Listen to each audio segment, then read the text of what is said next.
बहुत खूबसूरत है। जिसको मैं हर मसले का हल समझता था।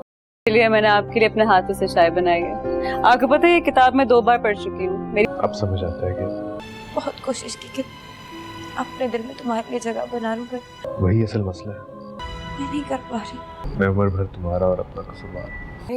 रोके ना उसे, जाए उसे कहीं, वो नहीं जाए, वो नहीं जा सकता, उसे रोके, उसे जाने से। आखिर नूर बानो ने अपने बाप का बदला ले ही लिया नूरजहां के बेटों और नूरजहां से। जिस तरह अब नूरजहां का घर टूट रहा है, उसका हर बेटा अब धीरे धीरे उसकी जिंदगी से जा रहा है। नूरजहां ने जितनी कोशिश की थी अपने घर को आबाद रखने की कि मेरे तीनों बेटे मेरी नजरों के सामने रहें और मेरे तीनों बेटे मेरे हुक्म की पासदारी करें, और उनकी बीवियां जब तक मुझे बेटे की खुशी नहीं देती तब तक वो मेरे किसी भी काम की नहीं, क्योंकि नूरजहां की नजर में शुरू से लेकर आज तक बेटों और मर्दों की अहमियत ज्यादा थी और उसकी नजर में बेटियां एक गाली थी। लेकिन जो कुछ उसने शुरू से लेकर आज तक अपने बेटों के बीवियों के साथ सलूक रखा, आज उन्हीं लड़कियों की बददुआ नूरजहां को बर्बाद कर रही है। नूरजहां ने बहुत गलत किया मुख्तार शाह को अपनी बेटी से अलग करके, और उसने ये सब कुछ जानबूझकर अपने बेटों से करवाया ताकि हर तरह से उसकी जीत हासिल हो सके। और जो दुश्मनी उसकी मुख्तार शाह से रही थी, आखिर उसने मुख्तार शाह को दुनिया से रुखसत करके, और उसने समझा कि मेरी दुश्मनी भी उसके साथ खत्म हो गई। लेकिन गैरतमंद बाप की बेटी नूर बानो, अभी उसके अंदर गैरत जिंदा थी, और आज यही सब कुछ नूरजहां के सामने हो रहा है।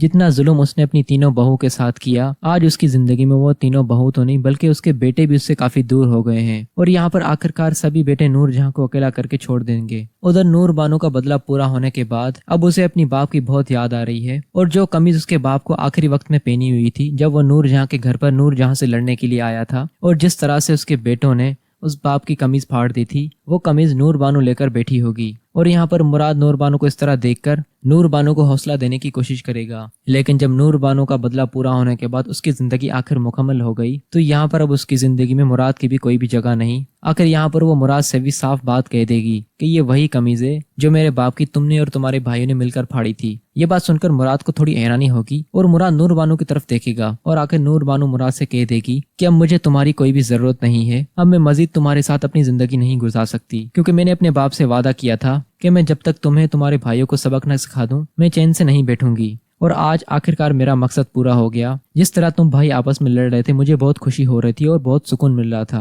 क्योंकि मेरा बाप एक बेगुनाह था और एक बेगुनाह की तुम लोगों ने मिलकर जान ले ली। अब यहाँ पर मुराद नूर बानो से माफी मांगने की भी कोशिश करेगा और उसे वो सब कुछ भुलाने का कहेगा जो कुछ हो चुका। लेकिन नूर बानो कहे कि मैं इतनी आसानी के साथ कुछ भी नहीं भुला सकती। मेरे बाबा मेरे सब कुछ थे, लेकिन उन्हें आपको मेरी जिंदगी से अलग करके क्या मिला। आज मुराद मैं तुम्हें बिल्कुल उसी तरह अकेला करना चाहती हूँ जिस तरह मेरे बाप के जाने के बाद मैं अकेली हो गई थी। मैं तुम्हारे साथ इतना टाइम इसी वजह से रही ताकि मैं अपना बदला पूरा कर सकूं। आखिर नूर बानो मुराद को भी छोड़कर चली जाएगी और यहाँ पर मुराद काफी बेबस बन जाएगा और वो नूर बानो को रोकने की बहुत कोशिश करेगा, लेकिन नूर बानो किसी भी सूरत रुकने वाली नहीं।